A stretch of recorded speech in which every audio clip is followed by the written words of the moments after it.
Bom, doutor Nelson, eu vou dar início, então, ao nosso Pode dar webinar, início. dar boas-vindas, então, à nossa audiência, né? Uma boa noite. Meu nome é André Schmidt, eu sou editor-chefe do Brazilian Journal of Anesthesiology. Tenho a honra de recebê-los nessa noite, nosso último webinar de 2022, o último webinar vinculado ao Brazilian Journal, um webinar extremamente especial, né, que conta com mais um convidado internacional, o Dr. Nelson, que vai nos falar sobre um assunto extremamente importante para o anestesiologista, de que muitos, obviamente, dos colegas já tiveram que lidar com esse tipo de situação, com essa complicação dentro da anestesia, este webinar é um webinar que será gravado e ficará disponível no site do Brazilian Journal of Anesthesiology, também no site da SBA, disponível para acesso no futuro. Lembro a todos que é um webinar traduzido em tempo real ao espanhol, para que nossos colegas da América Latina também tenham acesso a toda a informação que é discutida aqui, né? E para moderar este webinar, eu gostaria de convidar o professor Durval Kraichet, que é, obviamente, nosso colega de revista já há bastante tempo, editor associado da revista atualmente, mas já é membro do conselho editorial desde 2004, né, doutor Durval? Já há um bom tempo contribuindo ativamente com a revista, além das suas publicações, sempre participando da avaliação dos artigos e, obviamente, tem um papel muito ativo na evolução da revista para nós chegarmos na situação atual da revista com um padrão internacional cada vez melhor. O doutor Durval tem contribuído muito com isso.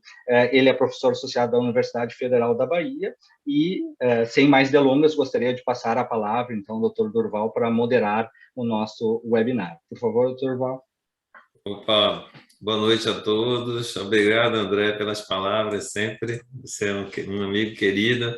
Esse webinar eu acho fantástico. Realmente, assim, é uma possibilidade de você trocar experiência e de forma bem científica, né? Na medida que você valoriza quem está publicando dentro da revista, isso é muito bom. E a revista cada vez mais ganhando mais impacto, né, André? Sendo do trabalho que vocês vêm fazendo, assim, forte, e eu fico muito honrado de estar participando desse momento. Então, eu gostaria de chamar o Dr. Nelson Silva Santos. Dr. Nelson é anestesiologista no Hospital Professor Dr. Fernando Fonseca, em Lisboa, Portugal, e autor do artigo Early versus Late Sphenopalatine Ganglion Block with Hope Vacaine in Post-Dural Puncture Headache, an observational study based do webinar de hoje e que estaremos aqui discutindo. Muito bem-vindo, professor. Obrigado, Dr. Durval, obrigado, Dr. André. É uma honra receber o convite e fiquei muito contente também ao ver exatamente isso mesmo que falou, que é a revista brasileira a dar importância a quem publicou e a quem publicou internacionalmente e publicou também, neste caso, com origem na língua portuguesa. E, portanto, fico muito contente com este convite e em poder participar aqui de alguma forma nos vossos webinars e dar aqui algum input científico nesta área que todos amplamente conhecemos e onde efetivamente publicamos um grupo de trabalho lá dentro do meu serviço, publicamos um pequeno trabalho observacional, retrospectivo, acerca da área do bloqueio, da aplicação do bloqueio esfenopalatino na cefaleia pós-punção, como vamos falar mais adiante. E então, sem mais demoras, e como a hora aqui em Portugal já vai avançada, se me permitirem, começamos. Se estiverem de acordo, vou compartilhar aqui a tela.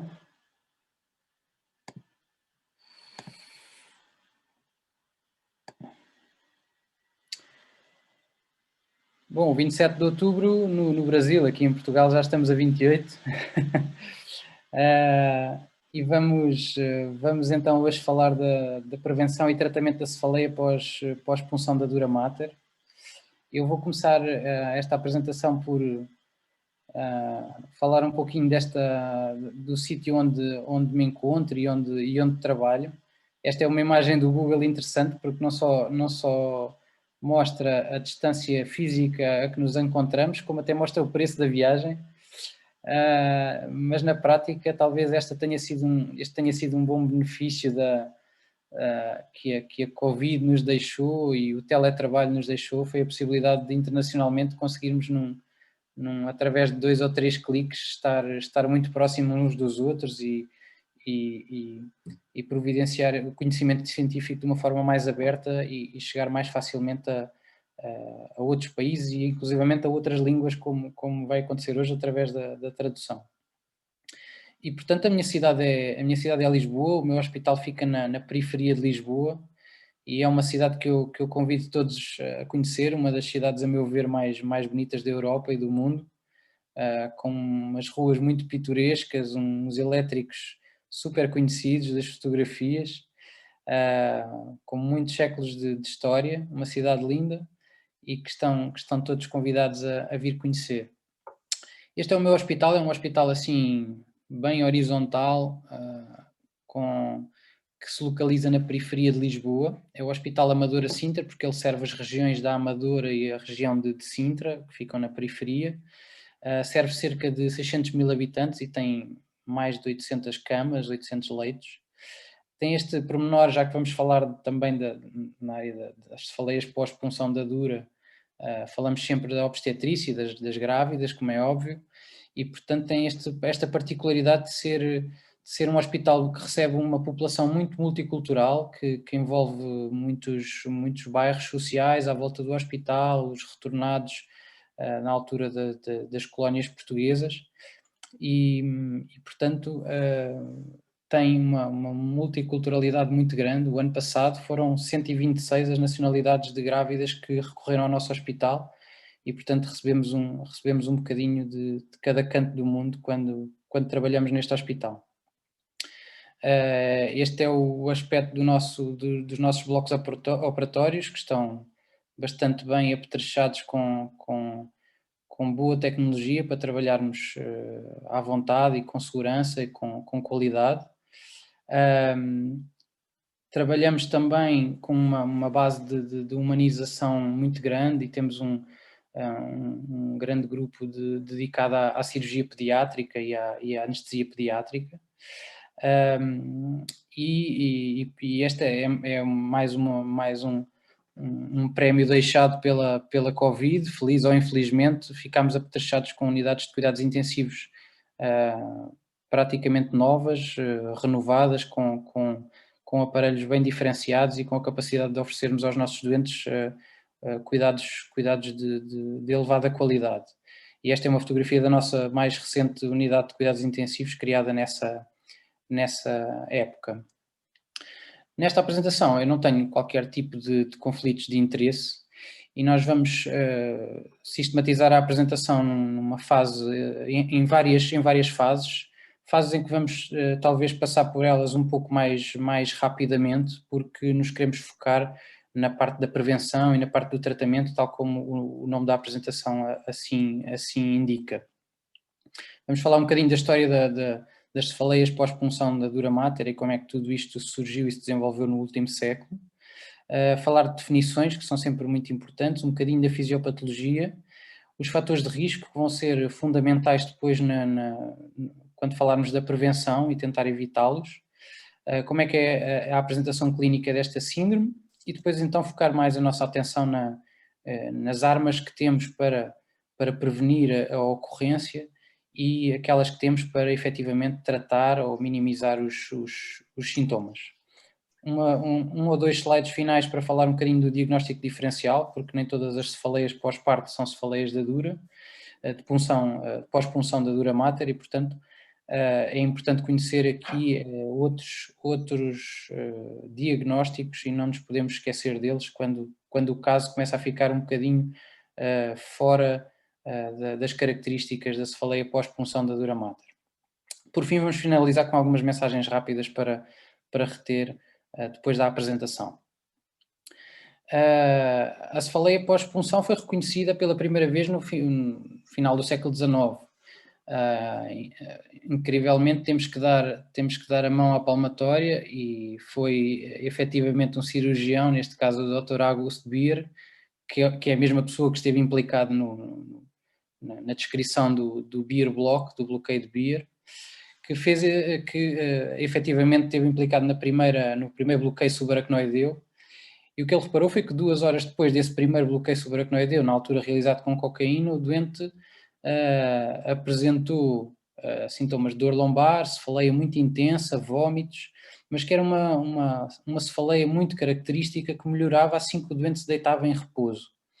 Os 6 casos seguintes apresentaram exatamente os mesmos resultados e mais tarde o Dr. Beer e o seu braço direito, que era Hildebrand, tentaram realizar em si próprios para tirar melhores conclusões, então realizaram bloqueios subaracnoideus a si próprios. O Dr. Beer acabou com uma cefaleia de 9 dias e o Dr. Hildebrand com uma cefaleia de 4 dias, ambas com características ortostáticas que estavam a ser descobertas na altura.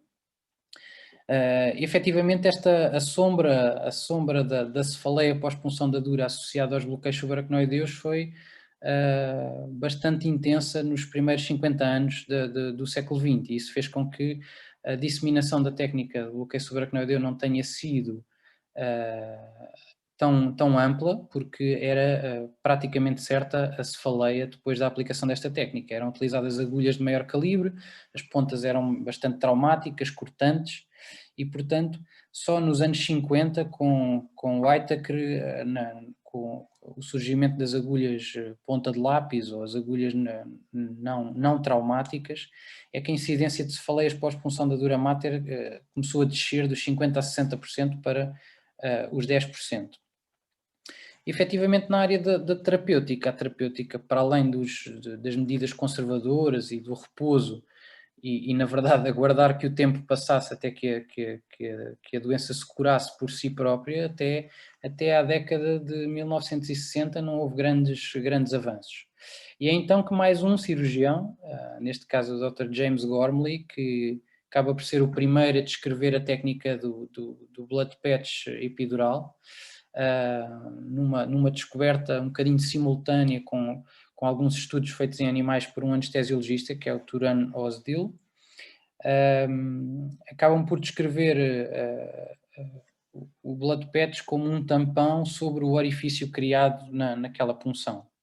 Esta primeira descrição vai depois ser aprimorada pelo Dr. Di Giovanni em 1970, em que ele publica efetivamente no Anesthesia and Analgesia esta técnica com os volumes mais aproximados àquilo que hoje em dia é preconizado, que são os 20 ml de volume. E neste momento aquilo que nós sabemos sobre a cefaleia pós-punção da dura mater é que é efetivamente uma complicação que é diretamente relacionada com uma técnica anestésica. E na maior parte dos casos implica com uma população geralmente ativa, jovem, que são as idades como principal fator de risco para a ocorrência desta situação, e especialmente na área da gravidez e do pós-parto tem uma importante implicação que não é menosprezável, porque afeta normalmente a primeira semana ou as primeiras 2 semanas de pós-parto, uma altura de bastante nervosismo, bastante ansiedade das mães, em que o cuidado ao recém-nascido é bastante importante. O início da amamentação é dificultado pela ocorrência desta cefaleia e, portanto, o aumento da duração do internamento diretamente relacionada com a cefaleia acontece muitas vezes e reconhecemos isso nos nossos hospitais, doentes que têm que ficar mais 2 ou 3 dias internados para a resolução da cefaleia. E, portanto, o aumento da necessidade de investigação clínica, meios complementares de diagnóstico e terapêutica muitas vezes acontece. Isso faz com que haja um aumento do consumo de recursos e um aumento dos custos associados a estes internamentos. Em termos de definição, a cefaleia pós-punção da dura mater classifica-se segundo a ICD-H3, na sua versão 3, a terceira versão, que é a classificação internacional para as cefaleias, classifica-se como uma cefaleia atribuída à baixa pressão de líquor, e neste grupo insere-se a cefaleia pós-punção, mas também se inserem as fístulas de líquido cefalorraquídeo e as hipotensões de líquor sem motivo aparente, digamos assim. Em termos de em termos de... Aqui um pequeno erro. Em termos de critérios diagnósticos, esta cefaleia, por definição, surge até 5 dias após a punção intencional ou inadvertida da dura mater. Ela remite espontaneamente em 2 semanas, ou então após tratamento com blood PETs. Em termos clínicos, surge menos de 15 minutos após sentar ou levantar, ou seja, o ortostatismo, e desaparece em menos de 15 minutos após a transição para o decúbito plano. Normalmente existem sinais e sintomas associados, pelo menos um deles, a rigidez cervical, o zumbido ou o tinnitus, a hipoacúsia, a fotofobia ou as náuseas e vômitos.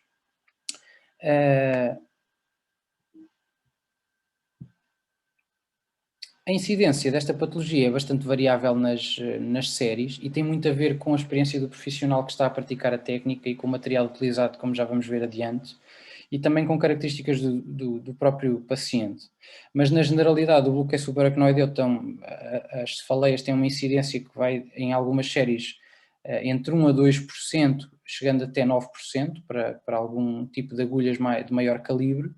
Na punção lombar diagnóstica, em que normalmente são utilizadas agulhas de maior calibre, de 22G ou até superior, a percentagem pode chegar a 11%, e na punção acidental da dura mater, ou seja, em técnicas, por exemplo, epidurais, em que não se pretende que haja punção da dura mater, mas ela ocorre, essa percentagem pode subir até aos 80% a 90%.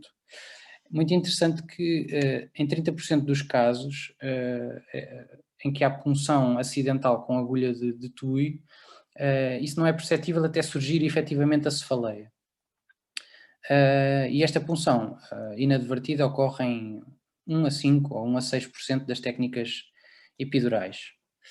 Em termos fisiopatológicos, e apenas muito rapidamente para dar aqui uma ideia que me parece bastante importante quando depois falarmos do tratamento, esta teoria do leak e, portanto, uma disrupção da homeostasia do líquido cefalorraquidiano é muito importante. Um adulto de 70 kg tem aproximadamente 150 ml de líquor que são produzidos nos plexos coroideus, e sabe-se que uma perda aguda de cerca de 10%, ou seja, aproximadamente 15 ml, origina uma cefaleia aguda na sequência dessa perda de líquor. Isto acontece após a punção da dura mater por uma saída de líquor diretamente do espaço subaracnoideu para o espaço epidural. E é muito importante esta diferença entre a dura mater e a aracnoide, que não é apenas uma diferença de espessura, mas é também uma questão celular. A dura mater é constituída por uma rede de fibras de tecido conjuntivo entrelaçadas em todas as direções, e a aracnoide, que lhe está perfeitamente aderente na face interna, é bastante mais fina, mas é capaz de criar uma regeneração autónoma pelo facto de ter algumas células que lhe estão na base e conseguem esse tipo de multiplicação.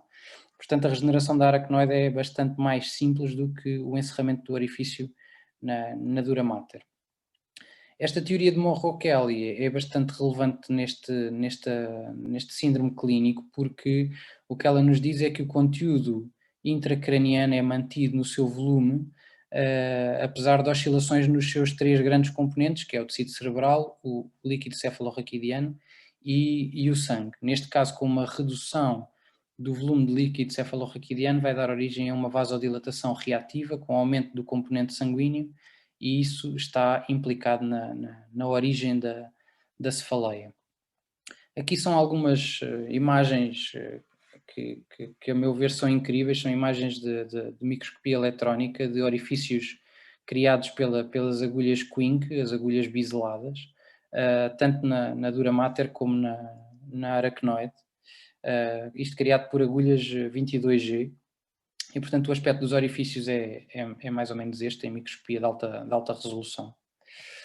Em termos de mecanismos de surgimento da dor, aquilo que ocorre e que se entende que ocorre é uma perda do suporte do encéfalo pela perda de líquido cefalorraquidiano na punção lombar. Isso faz com que haja um arrastar das estruturas e uma tendência à descida destas estruturas com tração das meninges associada, e é essa tração meníngia que depois vai estar na origem da dor, da cefaleia pós-punção da dura mater. Nesta tração também há uma vasodilatação meníngia compensatória, como forma de manter a pressão intracraniana, e isto é mediado pela adenosina. Portanto, esta vasodilatação, principalmente venosa, está também implicada no início da cefaleia. Os sintomas associados têm também a sua origem fisiopatológica. Isto é fundamentalmente uma cefaleia que é fronto-occipital, e na sua componente frontal é importante sabermos que está implicado o primeiro ramo do trigêmeo, o ramo oftálmico, que tem uma relação muito íntima com o gânglio esfenopalatino, que vai ser também importante na terapêutica. A dor occipital está maioritariamente veiculada por ramos sensitivos do plexo cervical, tanto ramos anteriores como ramos posteriores do plexo cervical, mas também o nervo glossofaríngeo e o nervo vago estão implicados. As náuseas e vômitos têm relação direta com um estímulo aos núcleos do nervo vago por esta tração encefálica em sentido descendente. E depois os sintomas vestibulares e auditivos, que têm principalmente a ver com oscilações da pressão perilinfática, que são secundárias às alterações de pressão também na própria perda de líquor. E as alterações visuais, que são principalmente causadas nomeadamente a diplopia, causada por uma parésia transitória dos nervos motor-oculares, em que o sexto par é aquele que é mais suscetível de ocorrência de parésia, porque é aquele que tem um trajeto intracraniano mais comprido e, portanto, mais suscetível à distensão. Muito rapidamente falar da apresentação clínica, que é a que todos conhecemos. É importante sabermos que, classicamente, é uma cefaleia com início em menos de 48 horas após a punção, mas a literatura diz-nos que, inclusivamente, pode ir até às 2 semanas o surgimento desta cefaleia. Este autor, que foi Lee Becker, que descreveu em termos observacionais que em 65% dos casos a cefaleia já está presente às 24 horas e às 48 praticamente todos os doentes que irão desenvolver já desenvolveram a sua cefaleia. É, como já vimos, uma cefaleia postural, bilateral e simétrica, isto para diferenciar de outros tipos de cefaleia em termos de diagnóstico diferencial. O surgimento é, em 45% dos casos, frontal e occipital, mas em algumas situações pode ser apenas frontal ou apenas occipital, em cerca de 25% dos casos para cada um deles. Os sintomas associados são bastante presentes, especialmente quando a cefaleia é mais grave, e esses sintomas são aqueles que temos aqui no quadro da direita. O mais comum, efetivamente, são as náuseas e a rigidez cervical e a dor cervical, a dor nos ombros. E efetivamente esta clínica tem uma tendência à melhoria espontânea, sendo que o que está descrito também nos estudos observacionais é que em 60% dos casos a melhoria obtém-se aos 5 dias e aos 7 dias 80% dos casos já estão bastante melhorados, e obviamente isto tem a ver também com o calibre do orifício de punção e com outras condições que já veremos a seguir. O conhecimento dos fatores de risco, a meu ver, dos aspectos mais importantes, porque esta é uma patologia que, mais do que apostarmos no tratamento depois dela surgir, é muito importante termos os fatores de risco bem acesos na nossa mente, porque uma boa forma de nós evitarmos o surgimento deste tipo de cefaleia é fugirmos um bocadinho aos fatores de risco e, dentro das nossas hipóteses, tentarmos evitar aquilo que são os principais fatores de risco. As duas principais categorias de fatores de risco são as características do doente e as características inerentes à técnica. Perdão. As características do doente prendem-se em primeiro lugar com a idade, que é o fator principal de maior impacto no surgimento da cefaleia. Ela é especialmente incidente na adolescência e até aos 25 anos de idade, sendo bastante raro nas crianças abaixo dos 10 anos, ou nos adultos acima dos 65. O género feminino é 2 vezes mais afetado do que o género masculino, isto excluindo a questão da gravidez. A questão da gravidez é especialmente importante aqui porque, na verdade, é na gravidez que encontramos um grupo de mulheres em que são aplicadas técnicas do neuroeixo com maior incidência. São, obviamente, mulheres jovens que encaixam naquelas idades também de maior risco, e quando submetidas a esforços expulsivos, isso acaba por aumentar o líquido cefalorraquidiano, e isso já foi demonstrado também por vários autores. O índice de massa corporal mais baixo é efetivamente um fator de risco independente, sendo que, por outro lado, a obesidade e o índice de massa corporal mais alto têm também o risco e aumenta o risco de punções múltiplas para conseguirmos atingir o espaço subaracnoideu, e isso pode por si só também aumentar o risco de cefaleia. O facto de existir uma cefaleia prévia, normalmente cefaleias de tensão bilaterais crónicas, está também descrito como um fator de risco importante para o desenvolvimento de cefaleia pós-punção. E o facto de ter história pessoal, como todos sabem, quem já teve uma vez, há sempre uma maior probabilidade de desenvolver novamente cefaleia. No que toca à técnica, há vários aspectos importantes que já sabemos que são fundamentais na prevenção também. O calibre das agulhas tem uma relação direta, quanto maior o calibre, maior o risco. Isto já foi descrito em vários estudos retrospectivos e meta-análises. Esta que trago aqui, por exemplo, que estabelece a diferença entre as agulhas 27G e 22G, com uma diferença de 10 a 12% de incidência entre estes dois tipos estes dois calibres. A ponta da agulha é, a meu ver, também dos fatores mais importantes.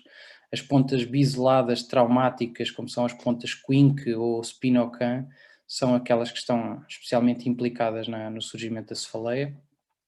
A orientação do bisel, que já foi demonstrada em alguns estudos como tendo bastante importância, o facto do bisel ser inserido perpendicularmente ou de forma longitudinal ao eixo longo do neuroeixo, no caso dos doentes que fazem a punção sentados ou em decúbito lateral, os estudos são pouco consistentes, mas tendencialmente existe a ideia de que a punção em decúbito lateral, pelo facto de ter uma pressão de abertura de líquor mais baixa, constitui uma redução de risco. A pesquisa do espaço epidural com soro fisiológico ou com ar, na seringa de baixa resistência, não tem aparentemente relação, portanto não é por essa diferença que aumentamos o risco de punção da dura mater. Estas são algumas imagens que demonstram assim um bocadinho esquematicamente a diferença dos orifícios de punção entre as agulhas cortantes, as agulhas Quink, ou, por exemplo, uma das formas de agulhas bico de lápis. Eu não sei se diz agulhas bico de lápis no Brasil. Aqui em Portugal usamos muito esta designação para falar tanto das agulhas Sprott como das agulhas Whittaker, que variam depois ali no orifício lateral de dispersão do anestésico. Estes são dois estudos. O primeiro de 2018 da Lancet, que fala no tipo de agulhas, é uma meta-análise e uma revisão sistemática em relação ao tipo de agulhas utilizadas, e que mostrou que há uma redução de 60% da incidência de cefaleias pós-punção com a utilização de agulhas bico de lápis ou agulhas não traumáticas, e com um número de NNT de 15, ou seja, o número necessário tratar é de 15 punções para se conseguir reduzir uma cefaleia pós-punção. O risco relativo de necessidade de blood patch também foi reduzido em cerca de 50%, e isto aparentemente a utilização destas agulhas não cortantes e não traumáticas não adicionou dificuldade técnica ou número de tentativas, pelo menos que sejam estatisticamente significativos. No caso das agulhas biseladas, a orientação do bisel de forma longitudinal reduziu cerca de 70% da incidência de cefaleias face ao bisel com orientação transversal. Na área da prevenção, agora sim, é importante dizer que, para além de querermos evitar a ocorrência de cefaleias pós-punção, existem outros endpoints que podem ser importantes, mesmo que as cefaleias ocorram. Queremos também reduzir a duração desses sintomas, queremos que não sejam sintomas graves e, portanto, diminuir a incidência de cefaleia grave. Queremos diminuir as necessidades de utilização do blood patch. Queremos reduzir os dias de internamento e queremos evitar fundamentalmente disrupção na qualidade de vida dos doentes.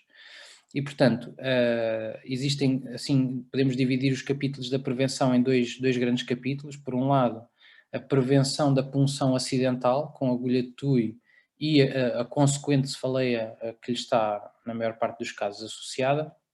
E um outro capítulo que tem a ver com a prevenção das cefaleias que podem ocorrer após punções intencionais, ou seja, punções no bloqueio subaracnoideu ou na punção lombar.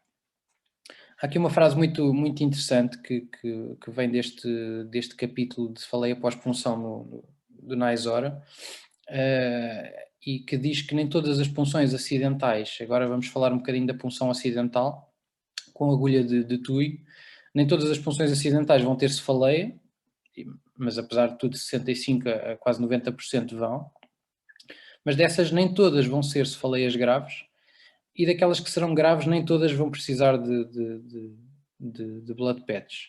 E, portanto, o que se preconiza é uma abordagem por passos. Numa fase inicial, o correto estabelecimento de uma adequada relação médico-doente, explicação dos sintomas e explicar efetivamente aquilo que se prevê que seja o curso clínico da patologia, explicar que é uma patologia benigna, que vai provavelmente passar por si só, mas que temos algumas formas de reduzir os sintomas e dar um processo de melhoria um bocadinho mais rápido dentro das nossas possibilidades. Deve haver uma avaliação diária, pelo menos durante 48 a 72 horas depois da punção acidental. No caso dos doentes terem alta hospitalar, o contacto telefónico às 24 e às 48 horas é fundamental, porque na verdade não está atualmente preconizado que, apesar da punção, tenha que haver um internamento forçado previamente ao surgimento da cefaleia, no sentido de manter a monitorização, e portanto não encontrei nenhum sítio onde isso estivesse estipulado, e portanto acredito que haja casos onde possa ocorrer a alta hospitalar, mas a vigilância deve ser mantida pelo menos de forma telefónica.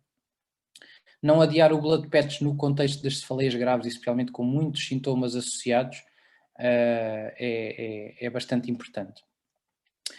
No capítulo da prevenção, quando pensamos em pesquisar o espaço epidural, a utilização de agulhas de TUI de menor calibre, e aqui penso no comparativo entre o calibre 18G e 16G, que já mostrou em estudos também retrospectivos uma diferença de incidência de cefaleias pós-punção, quando a punção ocorre com uma agulha versus a outra, e isso pode chegar a cerca de 24% de incidência de diferença. A pesquisa do espaço epidural com ar ou soro fisiológico não mostrou grandes diferenças e, portanto, fica um bocadinho à escolha do anestesiologista. Esta questão muito, muito importante do pneumoencéfalo serve um bocadinho para nos ajudar também no diagnóstico diferencial, porque a dor associada ao pneumoencéfalo, à injeção de ar no espaço subaracnoideu durante esta pesquisa, normalmente, pode ter também um caráter ortostático, mas normalmente surge na primeira hora depois da punção, ao contrário das cefaleias pós-punção, que surge bastantes horas depois. A diferença entre o doente sentado ou em decúbito é, mais uma vez, o mais confortável para quem está a realizar a técnica, no sentido de reduzir o número de tentativas e o risco de punção. A técnica sequencial, eu não sei se designa assim no Brasil, a técnica sequencial, que é a técnica de spinal epidural, ou seja, de epidural com Raki através da agulha de epidural. Tem uma incidência efetivamente de cefaleia que está descrita como semelhante à epidural, e isso prende-se principalmente com o facto de usar nos kits agulhas que habitualmente são atraumáticas e agulhas habitualmente finas. Depois da punção acidental, então o que devemos fazer? Já há bastantes anos que esta situação é estudada e é testada, maioritariamente em estudos retrospectivos. Este foi um estudo que testou a injeção de 10 mililitros de soro fisiológico através da agulha de TUI, depois de ocorrer a punção. E a verdade é que notou alguma diferença de incidência de cefaleias pós-punção nestes 48 doentes e de necessidade de blood patch, mas a verdade é que isto não chegou a ser confirmado em estudos randomizados e controlados, e portanto ficamos sempre na dúvida de retirar algumas conclusões destes estudos. No Canadian Journal, em 99, também se tentou estabelecer uma relação entre doentes que tinham punção acidental da dura e evoluíam para um parto por cesariana, ou seja, um parto onde não houve esforço expulsivo, por oposição com doentes que, perante essa punção, evoluíram depois para um parto eutóxico com esforços expulsivos. E o que é facto é que houve uma diferença estatisticamente significativa nos doentes que efetuaram esforços expulsivos e manobras de valsalva depois da punção. O leak foi provavelmente maior e, portanto, tiveram uma incidência muito superior de cefaleias pós-punção da dura. A colocação ou não de um catéter intratecal quando esta punção com agulha de TUI ocorre. É outro grande tema que tem vindo a ser bastante discutido nos últimos anos, e o que é facto é que depois de vários estudos também, quase todos eles retrospectivos, tem o que se sabe hoje em dia e que está patente nas recomendações da Sociedade Americana nesta área, é que deixar um catéter intratecal, mesmo que seja sem perfusão de fármaco,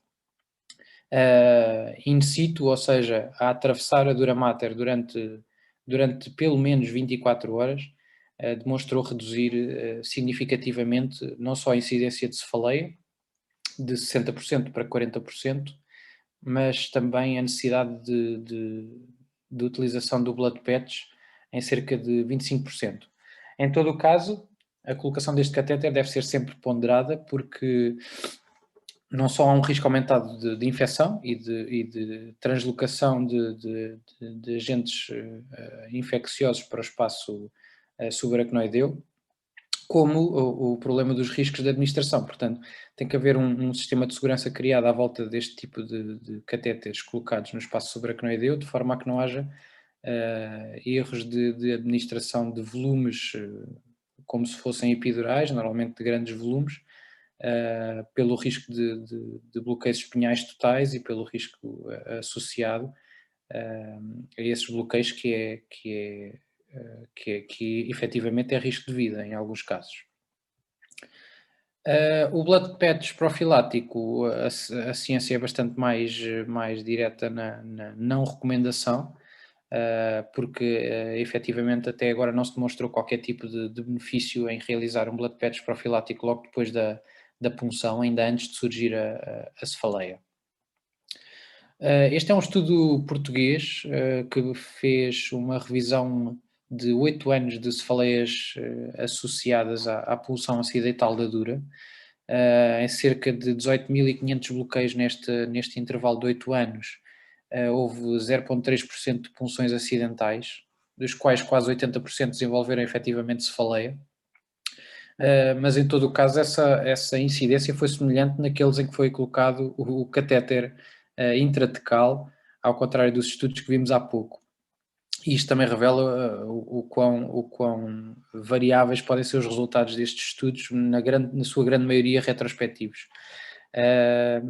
O blood patch foi efetuado em 32% dos casos, na maioria dos casos após as 48 horas, e teve um sucesso em torno dos 84%.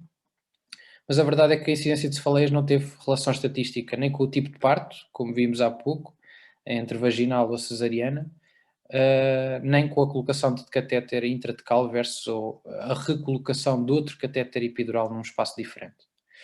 Então, a prevenção de bloqueio, a prevenção da cefaleia pós-punção em bloqueio subaracnoideo ou na punção lombar, que nos ficou por falar, envolve, por outro lado, um conjunto de escolhas prévios à realização do bloqueio, e isso parece-me ser aquilo que é mais importante na prevenção. Neste caso, uma adequada escolha de doentes, evitar nos doentes bastante jovens, evitar nos doentes bastante magros, pensar nesses casos no risco-benefício da realização do bloqueio subaracnoideu. Aqui não estou a pensar, obviamente, na obstetrícia, mas estou a pensar no intuito de anestesia cirúrgica em cirurgia não obstétrica, e portanto evitar o bloqueio se já teve, por exemplo, episódios de cefaleia pós-punção no passado. A adequada escolha de material e da técnica, como já vimos, as agulhas de pontas não traumáticas, sempre com a atenção. Eu, quando estou com os meus residentes, levanto sempre esta questão, porque há doentes com doente obeso, doente com alguma dismorfia da coluna, em que se antecipa que vai ser realmente difícil o bloqueio subaracnoideu. Muitas vezes a tentativa com agulhas muito finas, na perspectiva de minimizar as cefaleias, pode motivar uma técnica muito mais difícil, com muito mais punções, e essas punções múltiplas acabam por deitar e dar como perdido aquilo que se estava a tentar fazer, que era minimizar as cefaleias, e por outro lado estamos até a aumentá-las com estas múltiplas punções. Portanto, muitas vezes nestes doentes mais difíceis a escolha de uma agulha intermédia, uma agulha, por exemplo, 25G, com uma ponta não traumática, pode ser um bocadinho mais útil do que apostar nas agulhas muito finas, que vão dar uma dificuldade técnica muito superior. No caso das agulhas Quink, a orientação do bisel, como já vimos, paralela ao eixo, permite também reduzir bastante o risco, e se possível a punção com o doente deitado tem uma menor pressão de abertura e, portanto, pode conseguir reduzir aqui um bocadinho mais o risco, sendo que esta questão do sentado versus deitado é ainda bastante variável também nos estudos. Em termos de tratamento,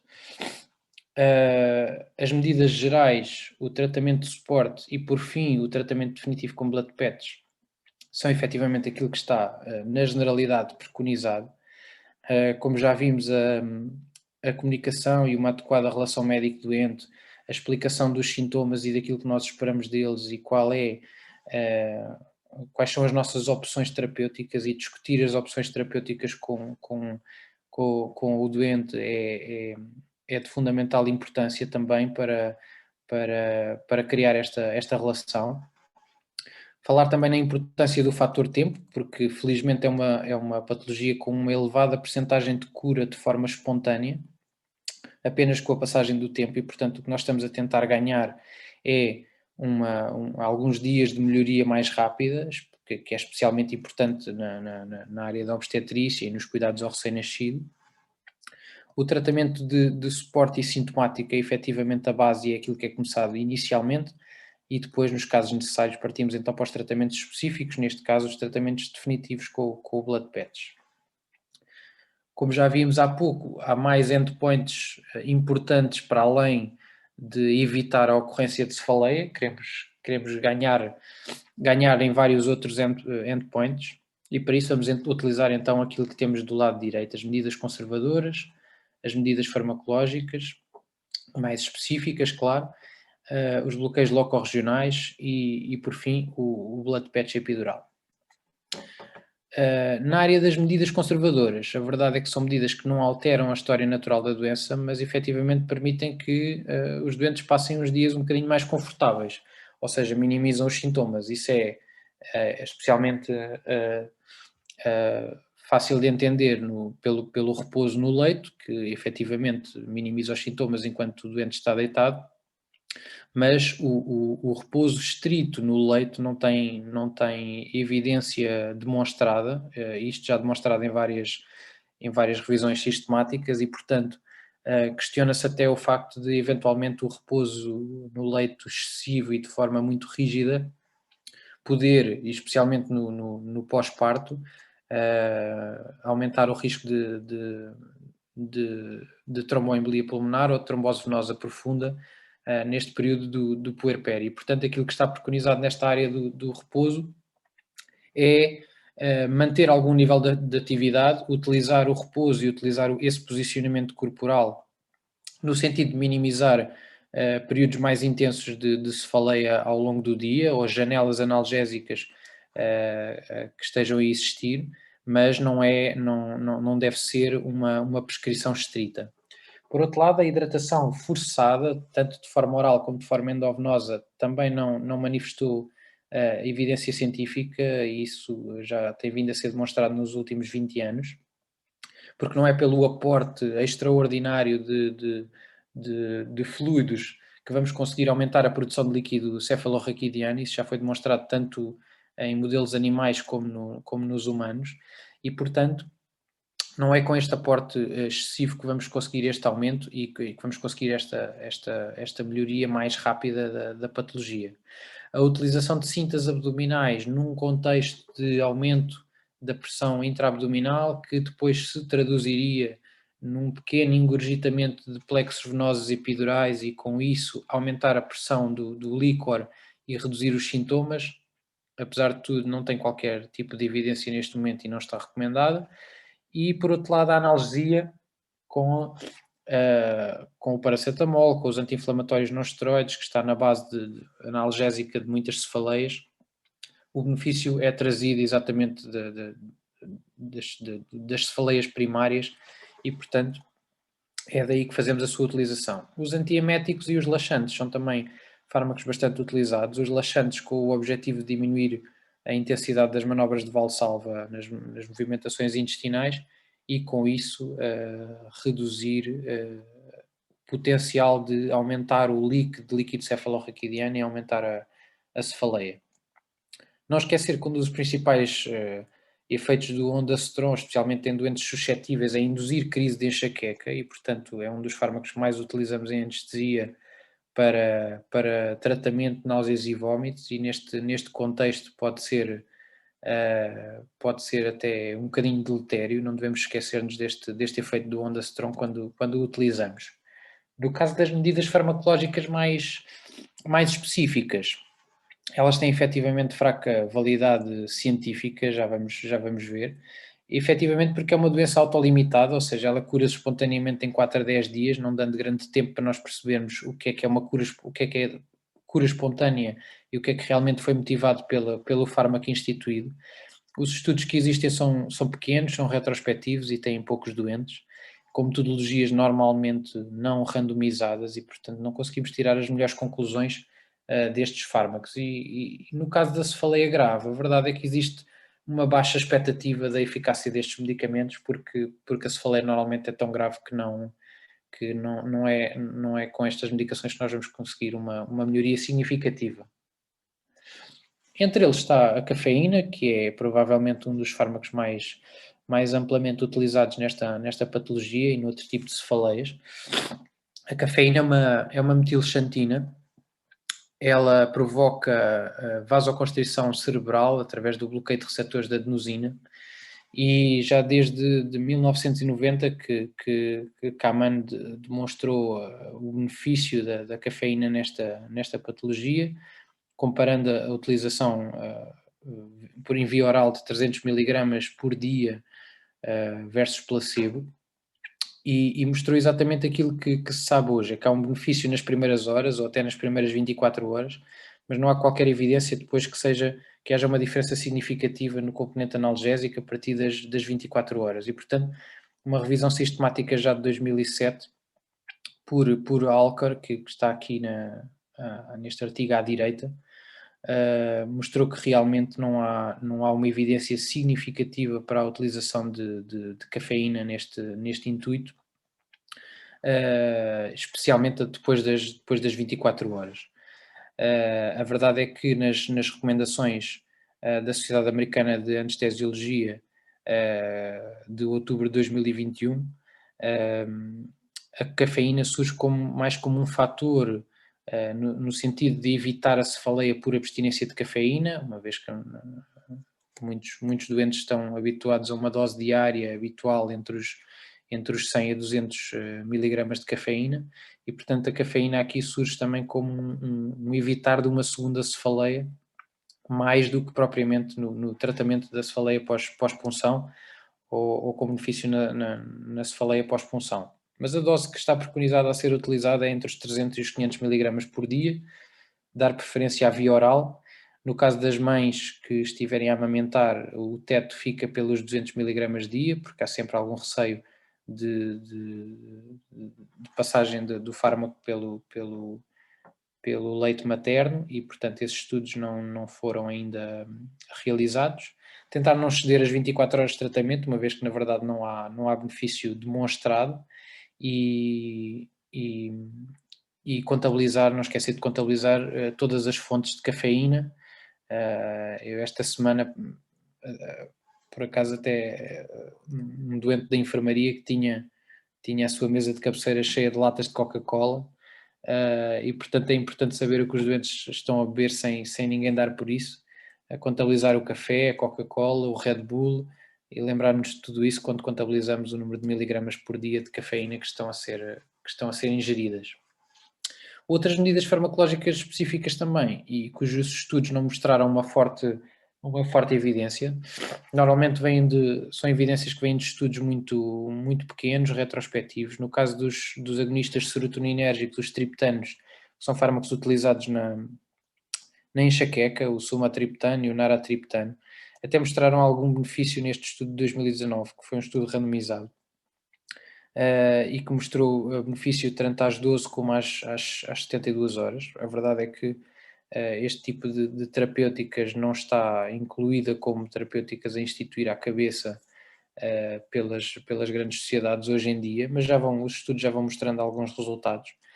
Os agonistas GABA, nomeadamente a gabapentina, já mostraram, neste caso numa série de 17 casos, algum benefício, e especialmente em doentes que tinham contraindicação para blood patches por alguma razão. A cosintropina, que é um análogo sintético da ACTH, portanto é um agonista sintético do receptor da ACTH, mostrou em alguns estudos retrospectivos benefícios no adulto aos 13 e aos 7 dias após a aplicação, mas ficamos na dúvida se isso não será apenas mais uma vez, a história natural da doença a evoluir beneficamente, como é habitual e esperado. Aqui na área dos bloqueios locorregionais, e que foi também a área da realização do nosso pequeno estudo aqui no Hospital da Amadora, o bloqueio do gânglio esfenopalatino e os bloqueios dos nervos occipitais, o occipital maior e o occipital menor, são efetivamente aquilo que tem vindo a ser estudado nos últimos anos. Maioritariamente os resultados vêm de case reports e de séries de casos e pequenas revisões dessas séries de casos, e portanto os resultados que temos vêm daí.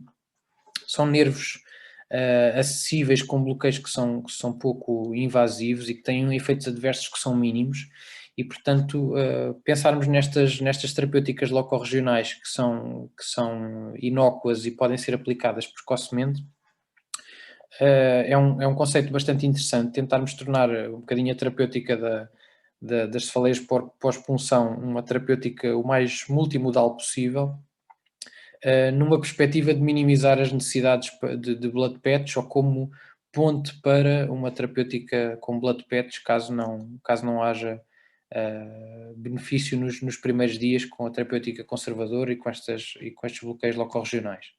No caso do gânglio esfenopalatino, é um gânglio parasimpático, é um dos maiores gânglios parasimpáticos cefálicos, que se encontra no fundo da fossa nasal, ao nível do meato médio, e ele emite eferências com função e com ação vasodilatadora, especialmente para as meninges da região frontal e parietal, e utilizando para isso mediadores como a acetilcolina, o óxido nítrico e o péptido intestinal vasoativo. E este é um gânglio que foi descrito já por Sluder em 1908, com um papel muito importante em cefaleias, como a cefaleia de cluster, portanto, cefaleias de outros tipos, em que já vinha a ser descrito o papel deste gânglio, né, como gerador desta cefaleia. E esta terapêutica, através do bloqueio do gânglio esfenopalatino, já vem a ser utilizada noutro tipo de cefaleias, e até a auto-administração do bloqueio, a realização do bloqueio por parte do doente em ambulatório já vem a ser descrita para outros tipos de cefaleias.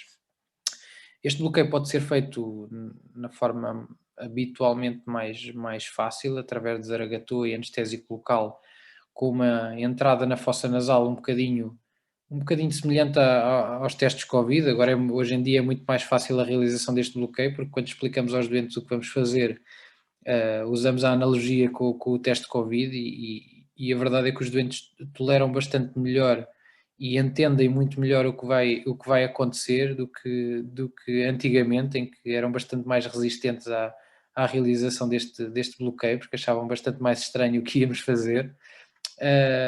A abordagem transoral também existe. Eu confesso que nunca pratiquei, através da injeção de anestésico local no forame palatino maior, que tem uma ligação direta, digamos assim, ao gânglio esfenopalatino, e a abordagem infrazigomática, que normalmente é guiada por fluoroscopia, mas que envolve obviamente o contacto com radiação, e é menos interessante.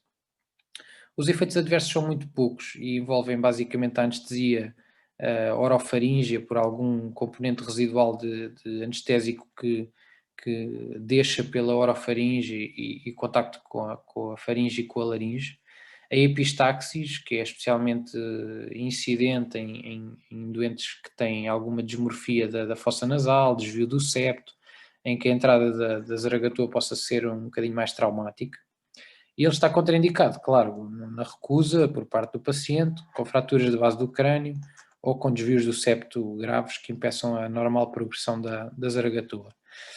O bloqueio do gânglio esfenopalatino tem alguma evidência, fundamentalmente estudos retrospectivos que já começaram a ser feitos em 2001. Este autor, Cohen, é um dos principais autores que publica na área do bloqueio esfenopalatino e na área de cefaleias pós-punção da dura mater, e começou por publicar alguns casos, alguma série de casos em 2001, em puérperas com vários tipos de cefaleia, não só cefaleias pós-punção. Em 2009, em 13 puérperas efetivamente com cefaleia pós-punção moderada a grave, ou seja, já com indicação para blood patch, acabou por conseguir não em grande parte delas.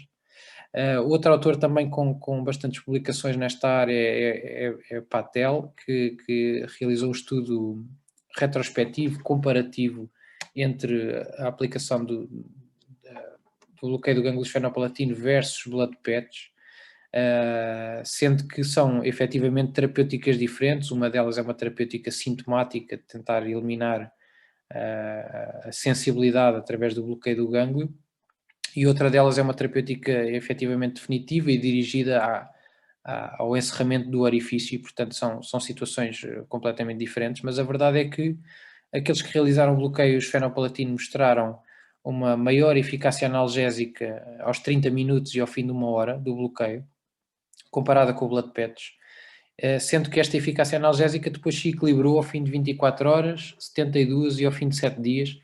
A eficácia já era semelhante entre as duas técnicas.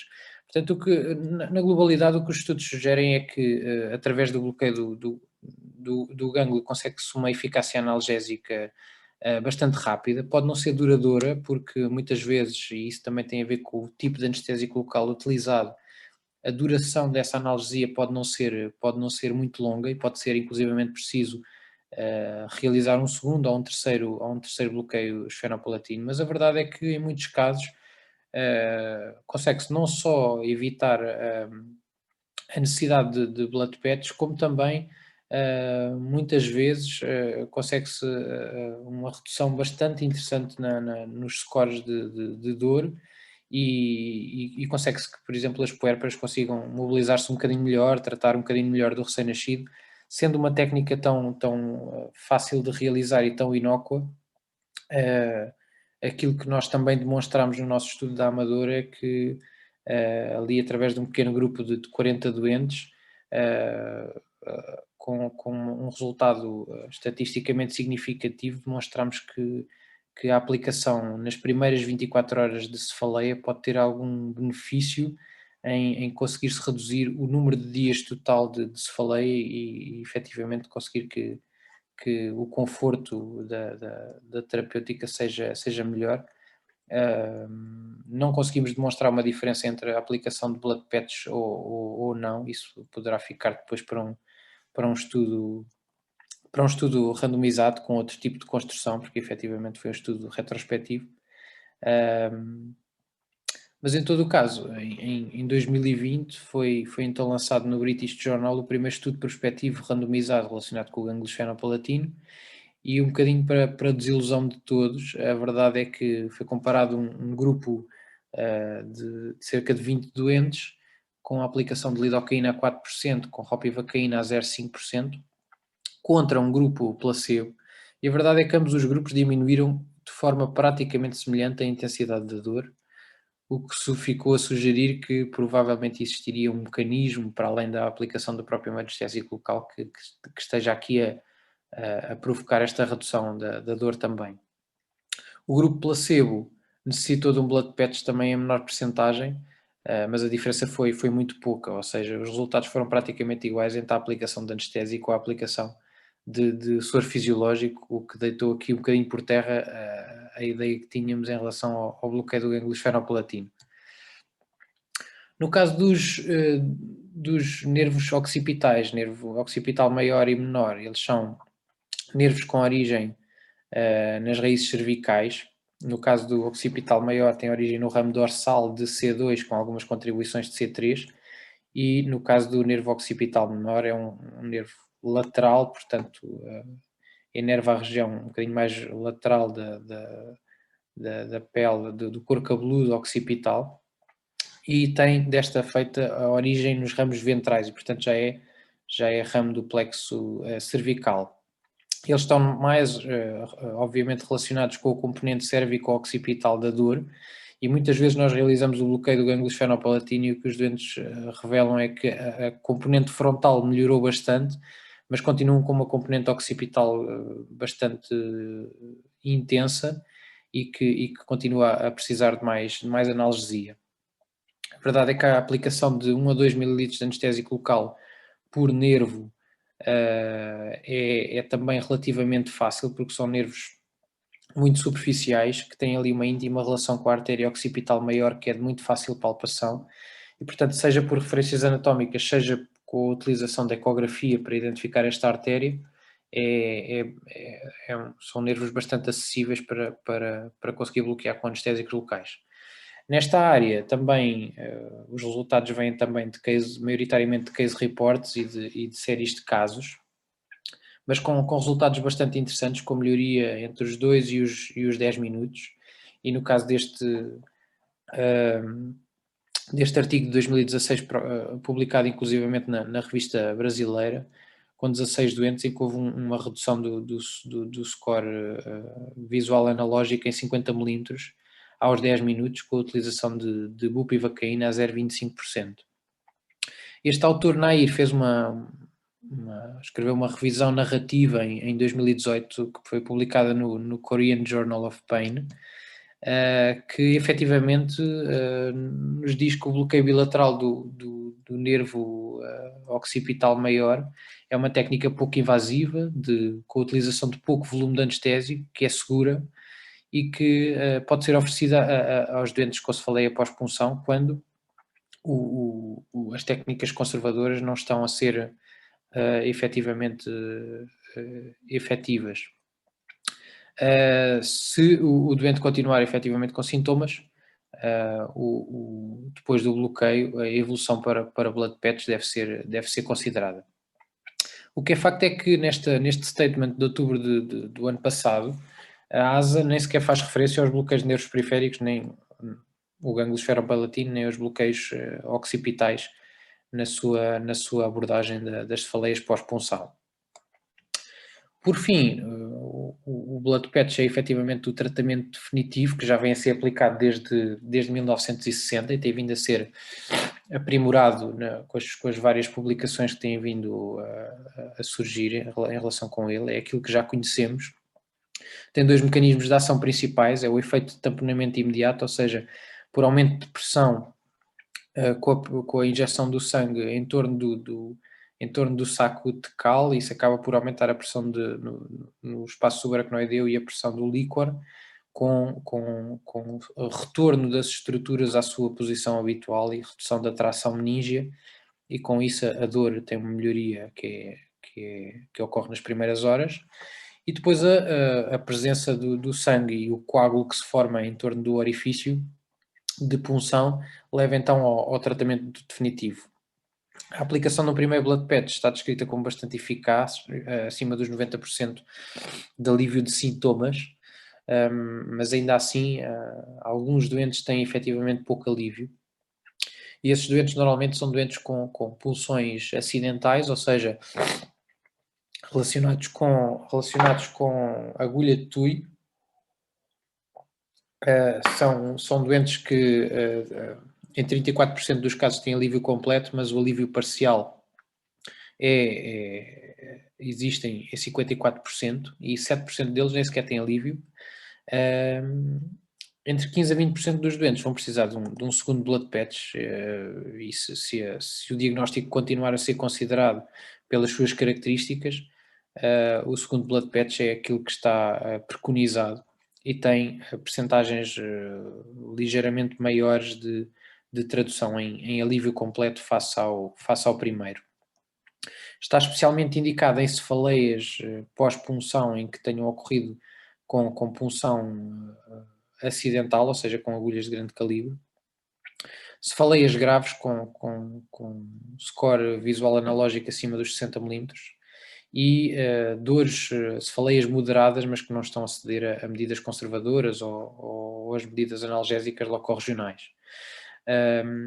Efetivamente, um questionário realizado no Reino Unido, a anestesistas do Reino Unido, mostrou que 71% considera o blood patch apenas após as falhas de medidas conservadoras, e só 8% dos anestesistas do Reino Unido realizam blood patch nas primeiras 72 horas. Isso é interessante porque muitas vezes, apesar das recomendações, aquilo que efetivamente acontece e que depois as respostas que nós vemos nestes questionários é também bastante interessante para sabermos o que é que na prática os nossos colegas costumam fazer. Está demonstrado já em vários estudos que o blood patch realizado nas primeiras 48 horas tem uma eficácia muito, muito menor em estudos retrospectivos, observacionais, e esta falha está especialmente relacionada com o calibre da agulha, e um dos fatores independentes é efetivamente estar a ser realizado nos primeiros 4 dias após a punção. Por outro lado, o que está preconizado é que na cefaleia grave e com sintomas associados graves, o blood patch não deve ser adiado mais do que 24 horas.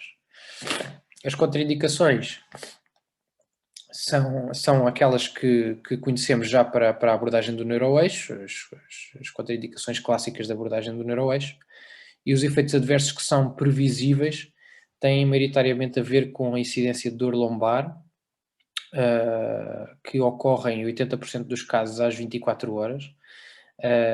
Em 50% dos casos ocorre esta dor durante a própria técnica e durante a administração do sangue no espaço epidural, e portanto eu faço aqui referência ao consentimento informado, porque obviamente este sendo uma técnica invasiva carece da aplicação do consentimento informado, e os doentes devem conhecer não só os benefícios associados à técnica que vai ser realizada, como também os riscos de uma nova punção, os riscos de infecção, os riscos de lesão nervosa que, apesar de rara, pode acontecer, e saberem esta informação adicional, que é a incidência de dor lombar a seguir à técnica, que é bastante alta, e portanto isso deve ser conhecido, para além de outros resultados que surgiram agora em estudos mais recentes e que mostraram que há um consumo de analgésicos superior nos 3 meses a seguir à realização de blood patch, esses doentes acabam por ter um consumo de analgésicos no domicílio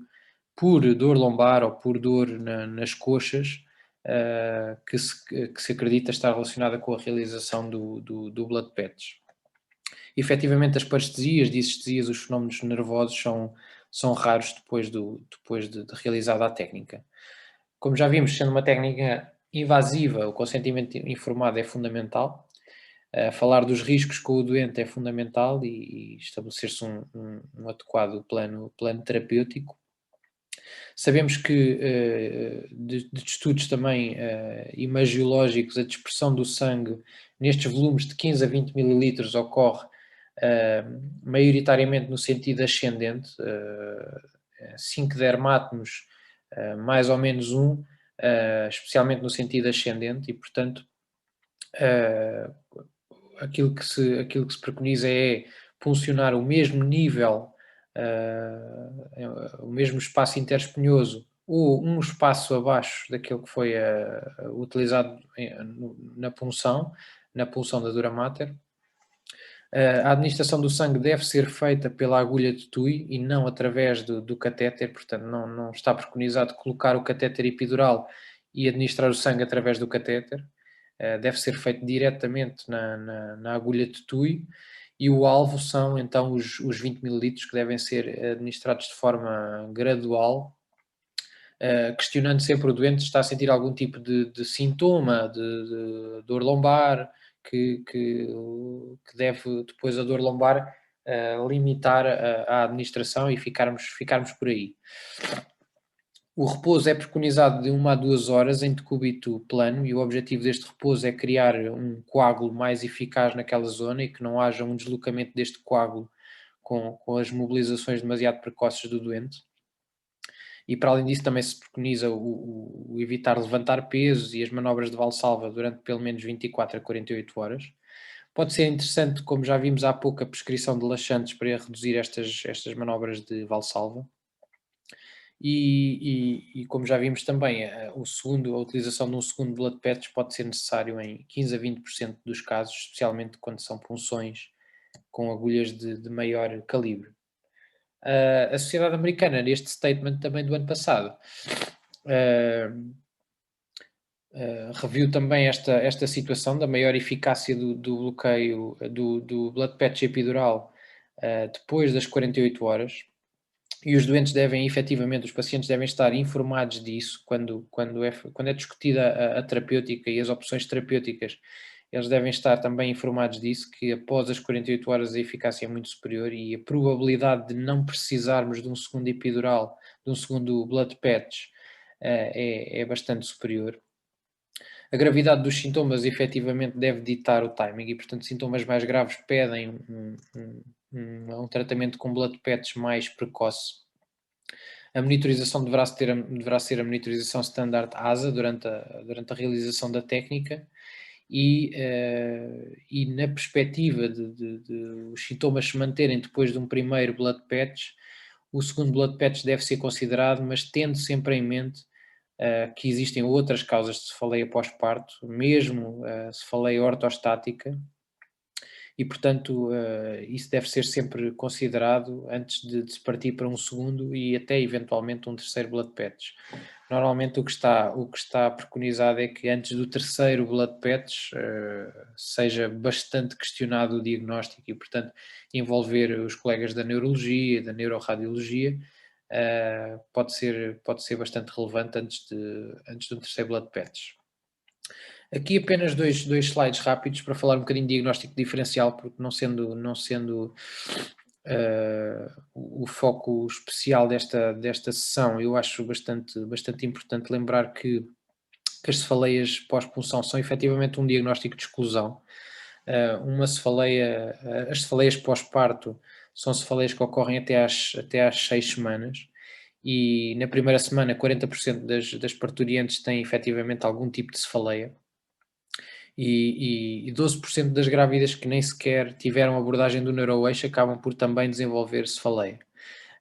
No pós-parto, as cefaleias primárias são 20 vezes mais comuns até do que as secundárias, ou seja, as cefaleias primárias são a enxaqueca, a cefaleia de cluster, a cefaleia de tensão e a nevralgia do trigêmeo, principalmente, e elas são bastante mais comuns do que, especialmente a cefaleia de tensão, do que outras cefaleias secundárias, como é o caso da cefaleia pós-punção da dura mater. No caso das cefaleias secundárias, uma cefaleia com caráter postural e que surge menos de 48 horas depois de uma punção do neuroeixo, efetivamente corrobora normalmente um diagnóstico de cefaleia pós-punção da dura mater, sendo que não devemos esquecer as restantes. Há uma lista considerável ainda de diagnósticos de cefaleia no pós-parto. Do lado dos benignos, a cefaleia de tensão e a exacerbação da enxaqueca são realmente os mais comuns, e do lado dos mais graves, a cefaleia associada aos quadros de pré-eclâmpsia ou de eclâmpsia, as tromboses de veia cortical e o hematoma subdural. O hematoma subdural, especialmente, tem surgido muitos estudos nos últimos anos, demonstrando que pode até ser bastante mais incidente e prevalente o hematoma subdural do que nós efetivamente sabemos, e muitos quadros de cefaleia pós-punção da dura mater acabam por cursar em seguida com o surgimento de hematomas subdurais que passam despercebidos e que sem exame de imagem acabamos por não os diagnosticar, mas que são especialmente incidentes, e isso tem vindo a ser percebido nos últimos anos com alguns estudos que através de exames de imagem perceberam a existência de hematomas subdurais em quadros que pareciam perfeitamente relacionados apenas com cefaleia pós-punção da dura mater.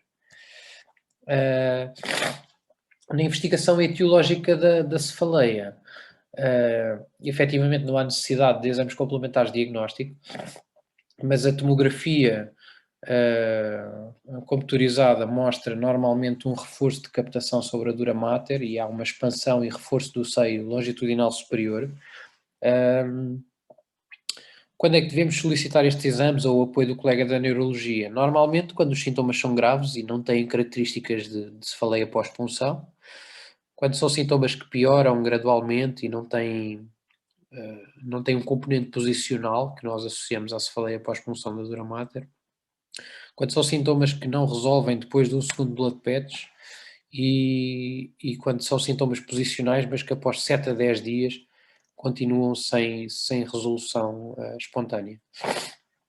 Este foi só para terminar, este foi um caso que achei bastante interessante, que foi publicado também na Revista Brasileira em junho do ano passado, realmente dizendo-nos isto mesmo, é que as cefaleias pós-parto nem todas são cefaleias pós-punção da dura mater, é preciso ter os outros diagnósticos em mente.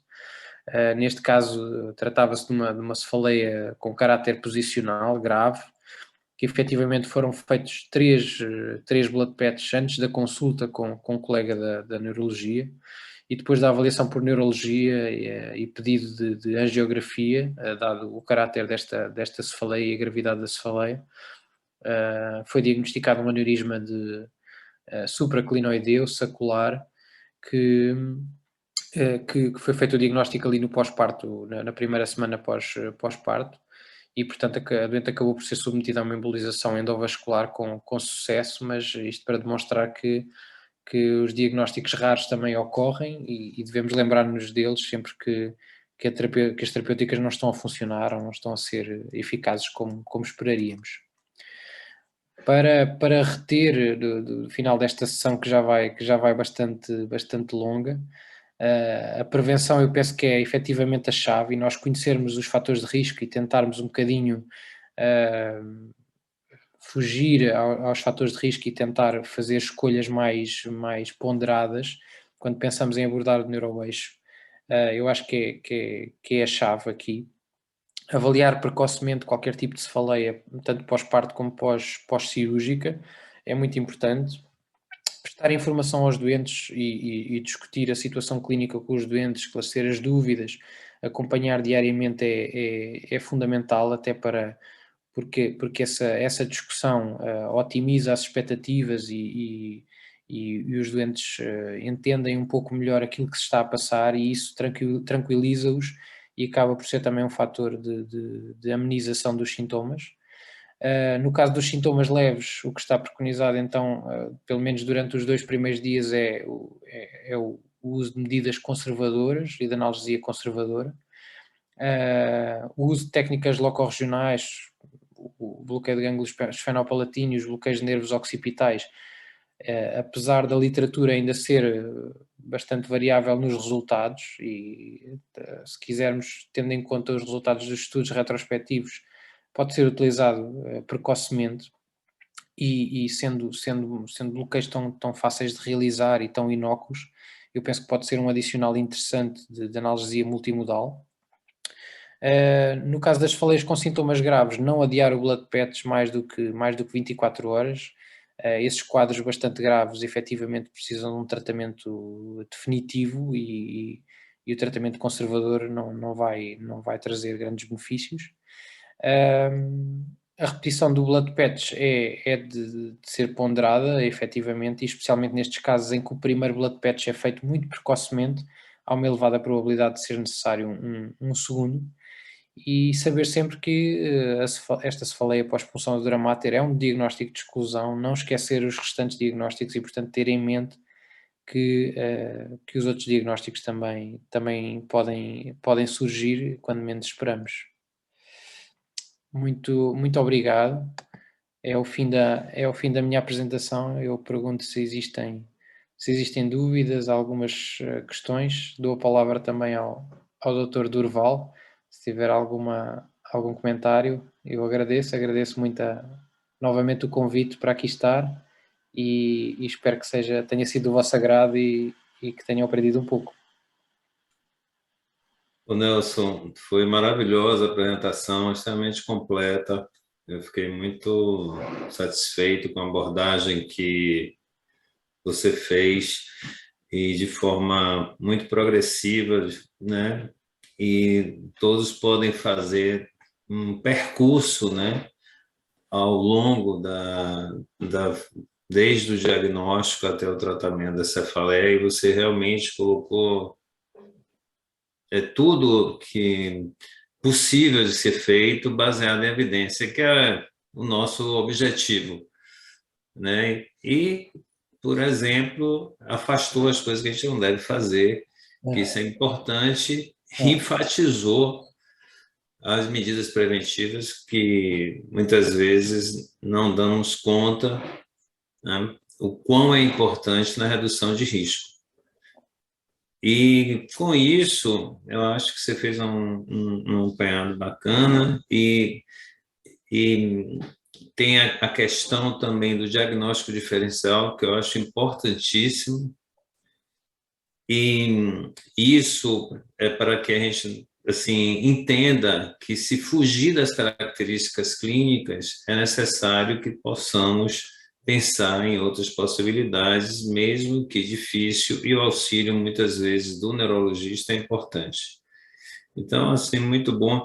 Eu senti falta um pouco do uso de lidocaína por via venosa no tratamento dessa cefaleia, ou na própria cetamina, que às vezes se utiliza bastante, porque a fisiopatologia acaba mesclando muito com outras cefaleias primárias, e o resultado acaba sendo interessante quando se utiliza também essa possibilidade, apesar da literatura falar pouco, né, sobre essa questão. Muito obrigado. André, quer falar alguma coisa, né, André? Sim, acho que o Dr. Nelson quer responder, né, a respeito da ketamina, nido.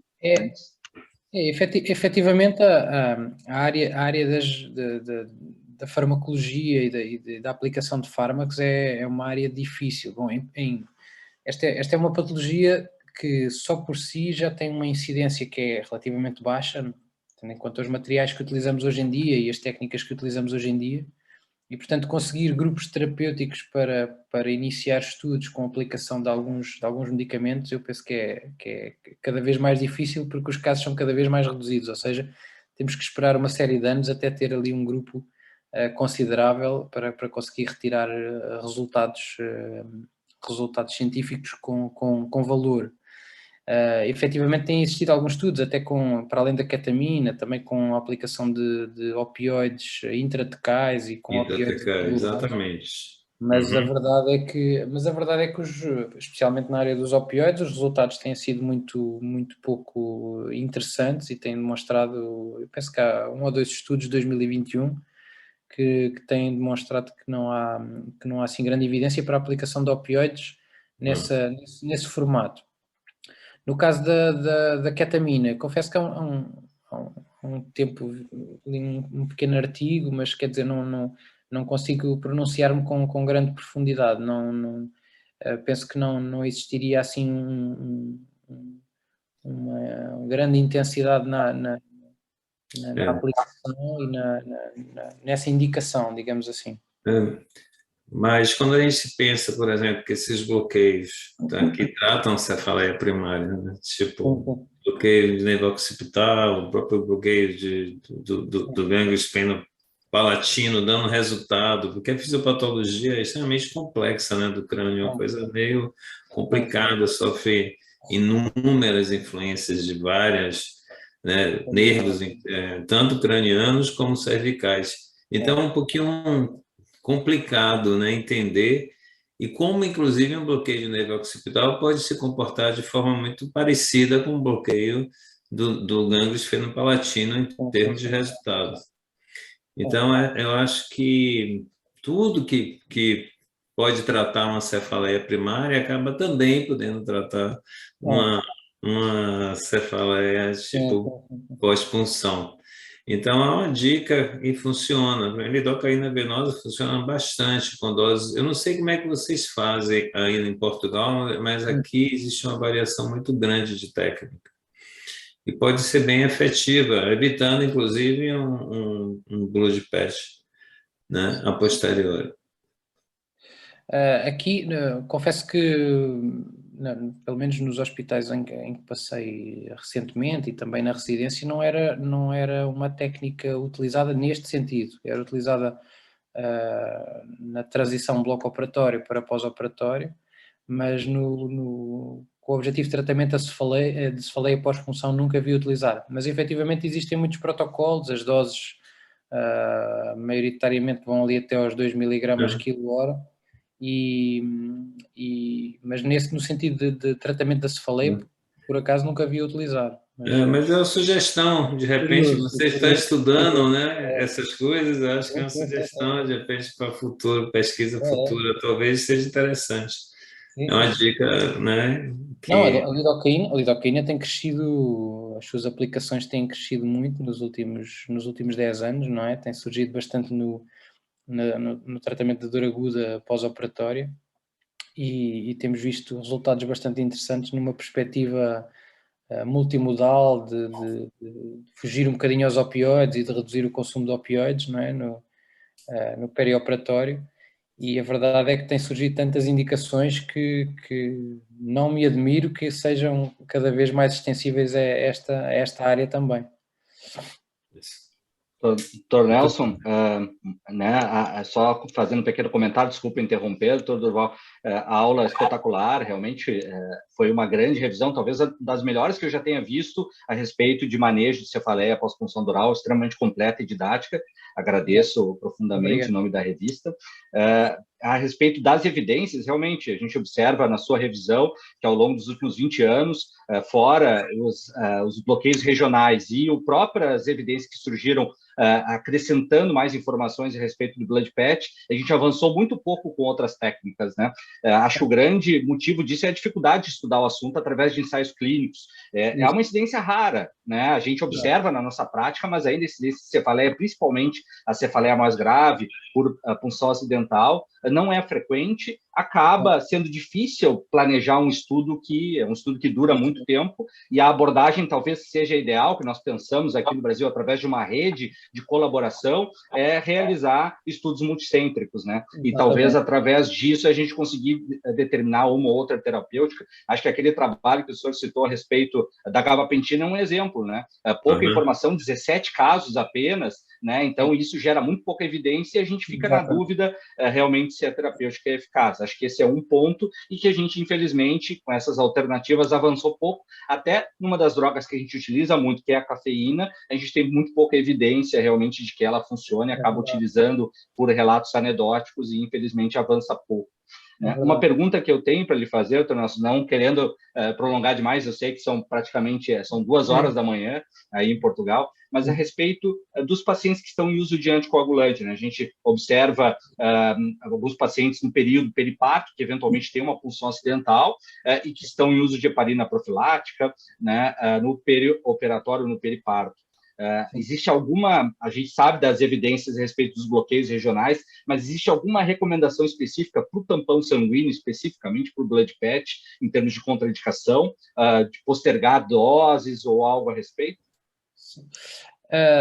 Daquilo que sei e aquilo que utilizamos aqui também é cumprir um bocadinho aquilo que são as orientações clássicas de nos defendermos das complicações de hematoma epidural associadas ao manejo do neuroeixo nessas situações. E, portanto, aquilo que habitualmente aqui fazemos e penso que seja universalmente mais aceito é defendermos dessa situação e nesses doentes provavelmente termos que criar ali uma janela sem anticoagulação para conseguirmos realizar a técnica com segurança, retomando depois a anticoagulação dentro dos horários estabelecidos. Não sei até que ponto essa técnica será menos eficaz, ou esse blood patch será menos eficaz depois de reposta à anticoagulação. Não sei até que ponto se calhar não reduzirá a percentagem de eficácia desse tampão sanguíneo ali naquela localização. É um espaço epidural fora do espaço vascular, mas ainda assim não sei até que ponto não a própria norrexaparina não terá ali algum tipo de atuação, minimizando a eficácia da técnica. É uma boa questão, por acaso. Mas nós habitualmente utilizamos os mesmos timings de suspensão de anticoagulantes e quando isso é necessário, e hoje em dia as guidelines obstétricas também de aplicação de anticoagulação são bastante mais intensas e, portanto, medicam muito mais precocemente e um grupo muito maior de doentes. Às vezes é muito fácil uma parturiente ter os fatores de risco necessários para começar a anticoagulação no pós-operatório. É muito mais fácil hoje em dia e as guidelines medicam muito mais as puérperas no pós-operatório. Portanto, esse é um problema que provavelmente teremos bastante mais, que são as cefaleias pós-punção da dura em grávidas anticoaguladas e que nos próximos tempos provavelmente vamos ter bastante mais incidência dessa questão, sim. Perfeito, Nelson. E mais uma última pergunta para finalizar. Eu vi que no chat nós temos vários agradecimentos, né, elogiando essa aula. Nenhuma pergunta específica, mas a respeito do bloqueio esfenopalatino, que é o tema do seu trabalho, quando você faz a detecção desses pacientes com cefaleia pós-punção, normalmente você já combina, faz a avaliação, faz o tratamento farmacológico e já faz a aplicação imediata do bloqueio do gânglio esfenopalatino associado ao occipital já de saída. E qual técnica que você usa normalmente? Eu vi que você colocou a foto da posição deitada, você faz em posição deitada ou sentada, deixa quanto tempo o dispositivo intranasal? Nós, antes dessa publicação, fomos lendo um bocadinho as várias formas de realizar o bloqueio e os vários fármacos que eram utilizados. Nós cá em Portugal não temos lidocaína a 4%, que era um dos primeiros fármacos que vinha sempre falado nos primeiros artigos de bloqueio esfenopalatino. E então optámos por experimentar a ropivacaína a 0,75. Já havia um outro trabalho também de um grupo de portugueses que tinha até sido publicado na revista brasileira, que já com ropivacaína a 0,75 e bons resultados. E então transitámos logo diretamente para um fármaco de maior duração da ação. Nós temos um protocolo instituído no nosso serviço de anestesia para tratamento de cefaleias pós-punção da dura, que obviamente envolve o tratamento conservador base. A aplicação da cafeína, lá está, pelos relatos anedóticos, a verdade é que pelo menos nas primeiras 24 horas acabamos por instituir e temos pequenos kits, um pequeno kit criado pelo nosso serviço de esterilização, que envolve, é um pequeno pacotinho, que envolve 2 zaragatoas e uma ampola de ropivacaína, e esse pacote permite-nos ir até junto da doente com a cefaleia e ter aí o conjugado de material necessário para fazer o bloqueio. E, portanto, temos no serviço de anestesia vários pacotes destes pré-criados para fazer rapidamente o bloqueio. O bloqueio é feito nessa posição, ou seja, os doentes normalmente ou estão em plano 0 ou estão com a cabeceira a 30, 45 graus. Normalmente naquela posição de olfateio, aquela posição de sniffing position, e hoje em dia é muito mais fácil porque falamos um bocadinho na analogia do teste de Covid e eles levam aquela situação bastante melhor. Mas o esquema que habitualmente utilizamos é o embeber da zaragatua em ropivacaína. Normalmente essa ropivacaína é passada um bocadinho na haste da zaragatua para torná-la um bocadinho mais fácil de tolerar e a passagem na fossa nasal é mais fácil. E depois, com uma entrada progressiva, percorremos o meato médio sempre que é possível. Nem sempre é fácil percorrer o meato médio e quando assim não é, o meato inferior é um espaço muito mais aberto e muito mais fácil. Normalmente o meato inferior é muito fácil de conseguir, mas percorremos até à região posterior da fossa nasal, até encostar mesmo, e depois deixamos as 2 zaragatoas, uma em cada fossa nasal no local durante 10 a 15 minutos. Normalmente é o tempo suficiente para ir ao computador, fazer um registro da situação e é uma situação perfeitamente tranquila para os doentes, eles toleram. Eu normalmente até ensino a doente a tocar com o dedo na zaragatua, garantindo que ela está a encostar bem lá atrás, e elas ficam a tocar com o dedo na ponta a garantir ali o posicionamento e ao fim de 15 minutos tiramos, fazemos um pequeno teste com a cabeceira da cama, levantamos mais um pouco até aos 90 graus, esperamos um pouquinho, damos ali aqueles 10 minutos de tolerância, para 10, 15 minutos a perceber se a cefaleia volta ou não. Muitas vezes não volta e fica bastante bem ali durante umas horas. Já me aconteceu descer, chegar ao meu serviço e receber um telefonema a dizer que está a doer novamente e está perfeitamente igual, e há pouco estava tão bem e agora já não está. Portanto, efetivamente é muito variável, a eficiência do bloqueio é muito variável. Há doentes que ficam pura e simplesmente curadas, não voltam a ter queixas, e isso acontece muitas vezes com uma dor que tem apenas 48 horas, não acontece apenas nas doentes que já têm dor há 5, 6 dias. Uma dor com pouca duração pode efetivamente, e já vi, ficar curada com bloqueio esfenopalatino, e outras que o resultado é realmente muito, muito fraco, muito parco e portanto temos que apostar noutras técnicas. Se a dor se mantiver, depois o que está no protocolo é depois das 48 a 72 horas partimos para o blood patch. Depois há uma questão logística, porque normalmente nas enfermarias é um pouco difícil ter uma cama com um espaço adequado para conseguir fazer a técnica do blood patch, com os dois operadores a trabalhar em simultâneo, e aí muitas vezes pedimos um espacinho numa cama na sala de recuperação do bloco operatório e acabamos por fazer aí na recuperação do bloco operatório, na recuperação pós-anestésica, acabamos por fazer aí os nossos blood patches. É uma ideia boa e que tem funcionado, e portanto através deste protocolo temos aplicado bastante o bloqueio esfenopalatino. No caso dos bloqueios occipitais, não os temos protocolados, nem todos os especialistas fazem, alguns deles sim, mas nem todos fazem, e temos tido resultados pouco quantificáveis, porque temos feito, na verdade, muito pouco esse bloqueio. Talvez seja interessante introduzirmos também no protocolo, mas eu acho que é mais... temos uma população muito heterogénea, às vezes é muito difícil, mesmo em termos linguísticos, explicar aquilo que vamos fazer.